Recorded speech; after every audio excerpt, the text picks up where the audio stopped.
Great, perfect. So again, thanks for being here and thanks to the organizers for letting me speak. And so today I'm excited to tell you all about heat kernel estimates on manifolds with ins with some mixed boundary condition. So in this talk, we're going to better want to understand the heat kernel and some of its estimates, particularly in the case of some Riemannian manifolds with some nice kinds of ins and some mixed boundary condition. So this is going to mean I'm going to put Neumann condition on some part of the boundary and Dirichlet condition on other parts of the boundary. And this is based on a paper that I wrote with my advisor, Laurent Salafkos, that can be found on the archive. And so when I say that we want to better understand the heat kernel and its estimates, what we're going for is we're going to want some matching upper and lower bounds on the heat kernel for large times. And so it's good to keep an example in mind throughout this talk. And so one of the simplest examples of the kind of thing that my results apply to is thinking about gluing cones in dimension 2. So if we look at this picture here, this manifold M is sort of, I've glued together 3 cones, and this is the kind of object that we'd want to study the heat kernel on. And so throughout, I'm going to indicate my boundary using some colors. So these blue points here is where we would indicate Dirichlet boundary condition, or we want our solutions to vanish. And the red points are where we would have some sort of Neumann condition, or we would want the normal derivative to vanish. I have 2 sort of cautions about this. So first, you might be a little worried about the fact that my pictures might seem like they have some pointy corners. And I just want to reassure you that this is fine. You could always smooth out the corners to get a smooth manifold. And also our results do apply to things with a few corners like this. So either way, the corners aren't a problem. And the other caution is if you're a little more into topology, you might have a notion of ins that might not precisely correspond with my notion of ins today. So just be cautious about that. So with this example in mind, let's take a step back and go over some definitions. So what is this heat kernel that we want to estimate? So in Rn, the heat kernel is just the fundamental solution of the heat equation. And my heat equation is Laplace of u is equal to the first partial of u with respect to time. And my Laplacian is just the sum of the second partials in all of my directions. And so it will also be useful for us to remember that another way to think of the Laplacian is as the divergence composed with the gradient. And so fundamental solution just somehow means that the heat kernel is sort of the basic solution of the heat equation, and we could build up other solutions with different initial conditions out of this. And so I'll always use P to indicate my heat kernel because I'm saving H for something else. And so in Rn, we have a very nice formula for the heat kernel, as you can see here on the screen. And if I were to graph this in 1 dimension, my heat kernel would look something like this. So as time decreases, it's sort of this bell curve that flattens out. And it's not an accident that this heat kernel looks like a bell curve, because another approach to the heat kernel is you could think of it as the transition density of Brownian motion. And so if I ever refer to a process, what I'm thinking about is the underlying Brownian motion. Notice that if we looked at our heat kernel where x was equal to y, then this exponential term is just e to the 0 and it goes away. So for example, if we look at the origin, then our heat kernel in Rn is going to decay like t to the minus n over 2. And so every time I write a squiggle throughout, this means I should have some sort of upper and lower bounds with different constants. So it's just some sort of approximately.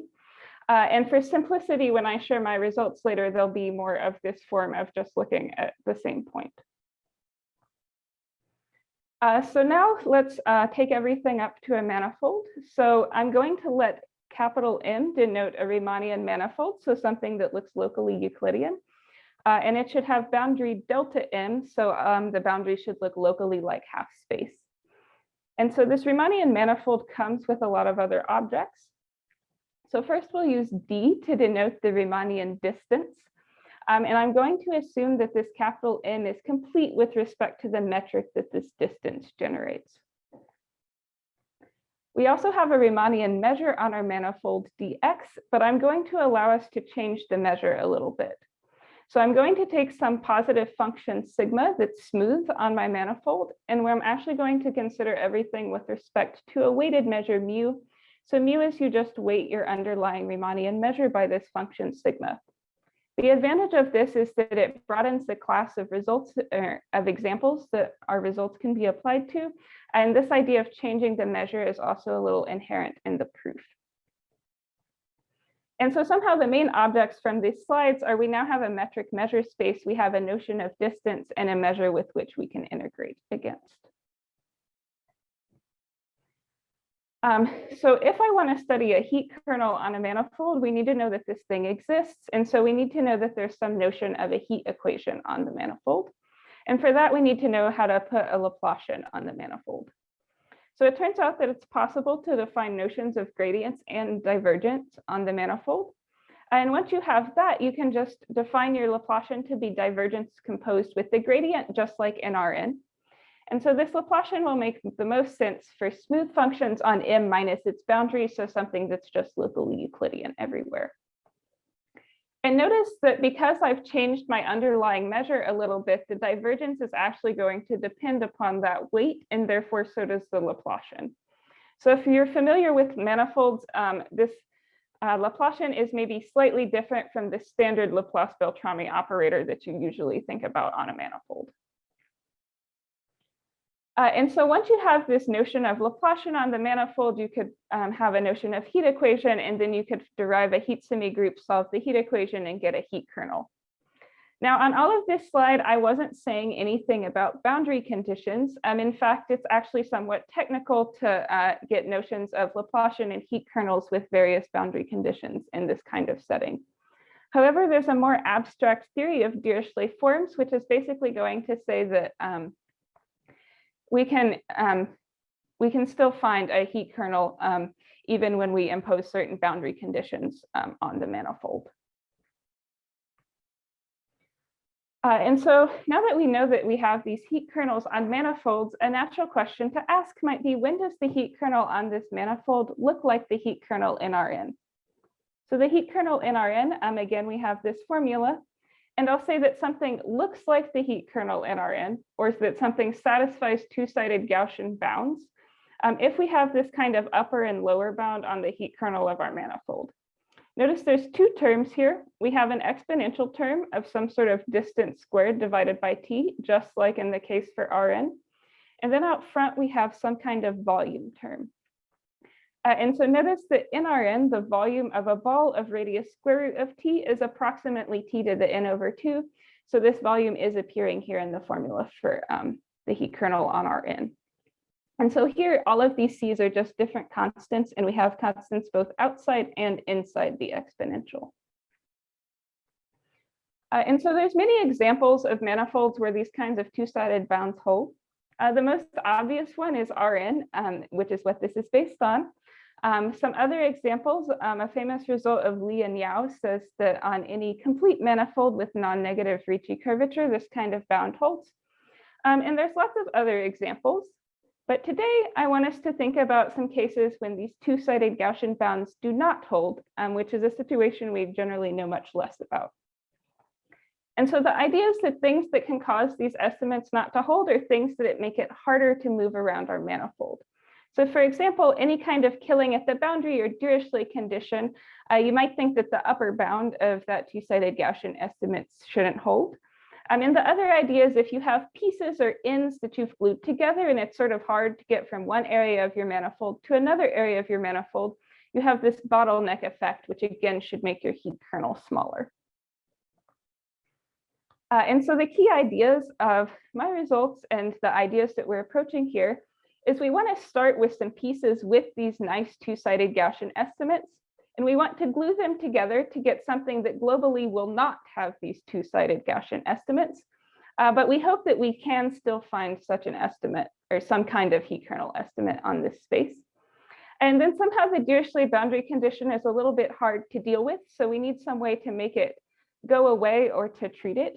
And so luckily for us, we have some previous results that will help us out. So results of Grigoryan and Salov-Kost explain how to glue together pieces with entirely Neumann condition. And then some results of Jarya and Salavkast explain how to deal with the Dirichlet boundary condition, which uses this H-transform technique or some kinds of special harmonic functions. And so the idea of my results is that you combine these two previous results somehow to get these results that can treat gluing things together with Neumann and Dirichlet condition. So now I want to get more into my results, but to begin with, I need to be a little more precise about what I mean by gluing things together. So this is the notion of connected sums. So I'm going to start with 3 cones, M1, M2, and M3.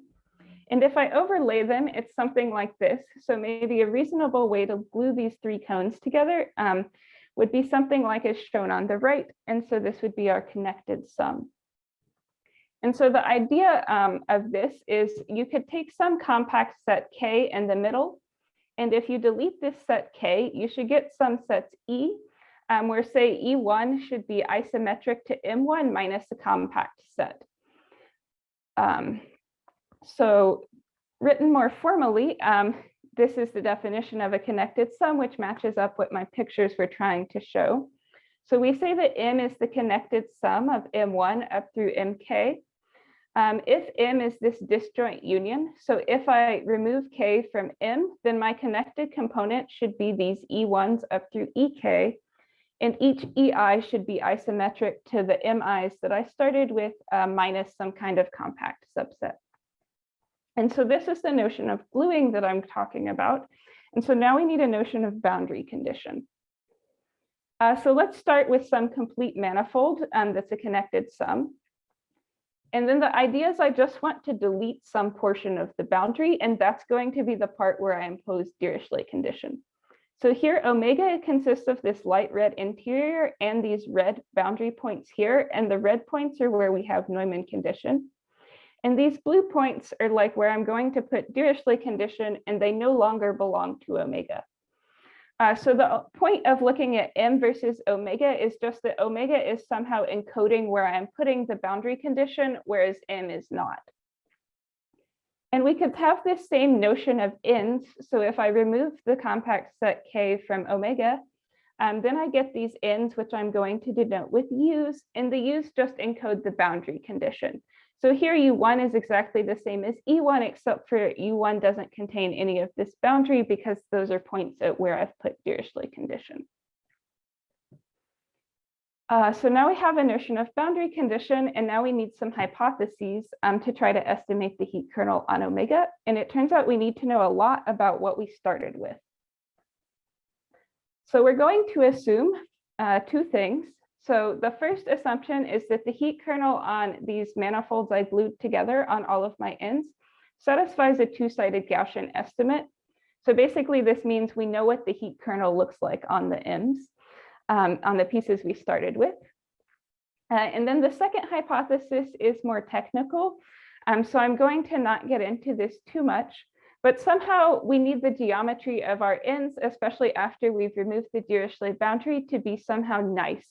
And so the idea is we don't want it to be hard to move around within each end. We only want the difficulty in moving around our manifold to come from the fact that I've glued a bunch of pieces together.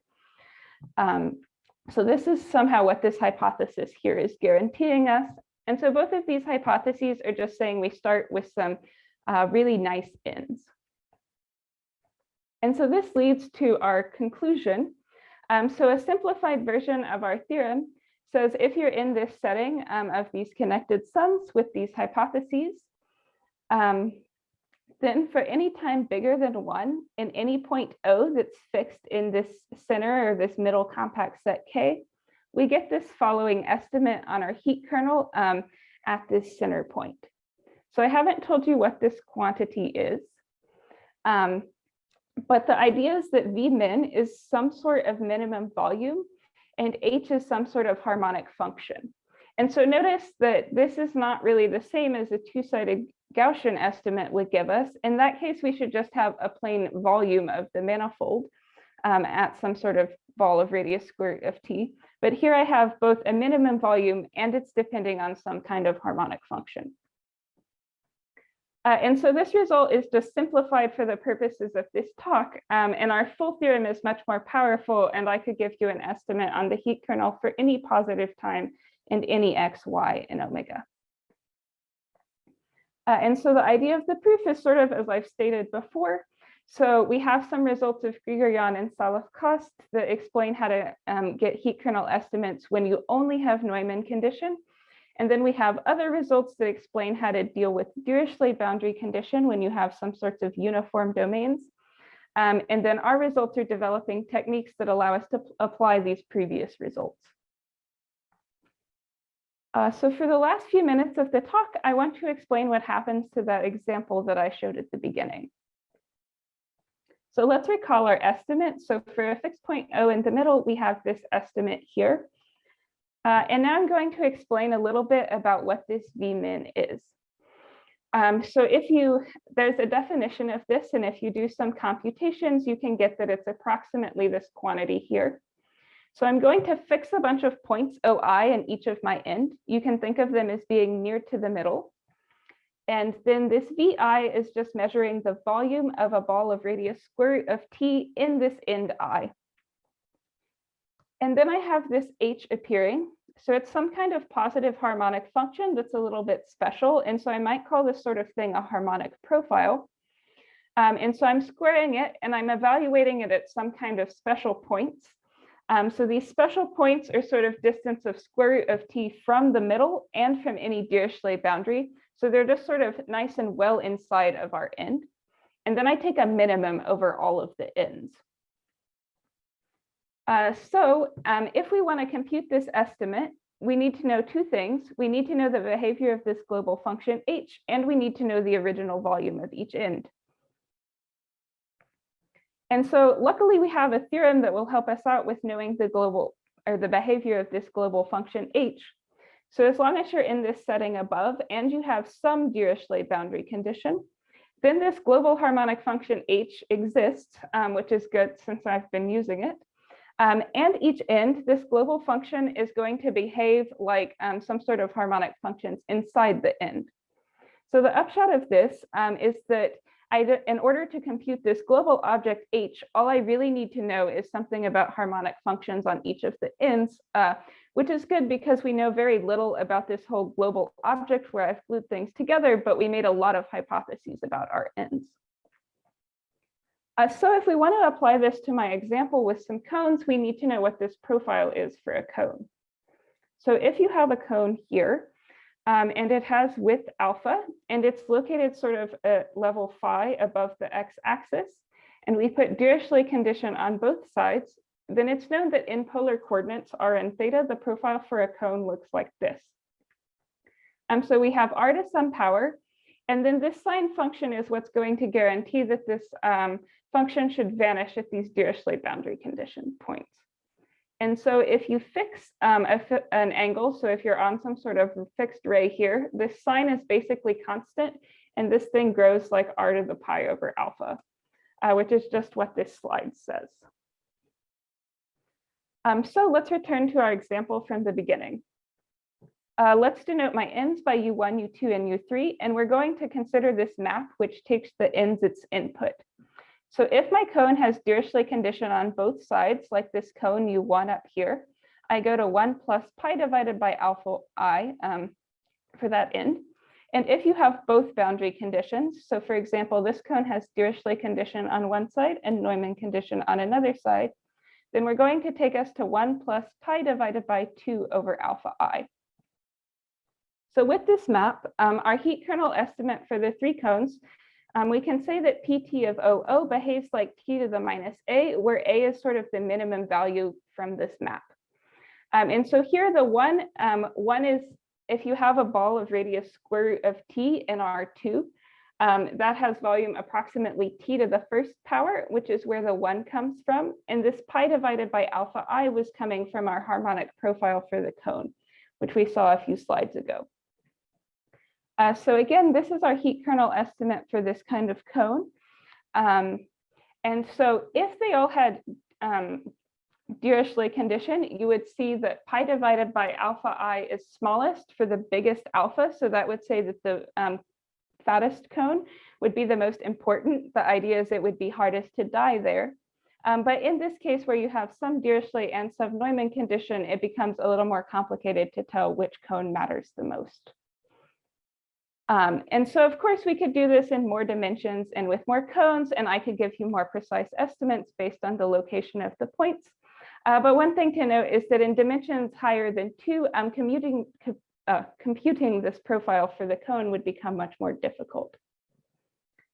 So just in conclusion, the idea is that we can glue or patch together heat kernel estimates for various ends of a manifold to get a global heat kernel estimate. And these global estimates did not look like the two-sided Gaussian form. However, all of our proofs still relied on the fact that we started with ends that did have two-sided Gaussian estimates. And then the other sort of interesting thing is that to deal with the Dirichlet boundary condition, we really need to understand something about some special harmonic functions. So here's just some selected references. And are there any questions?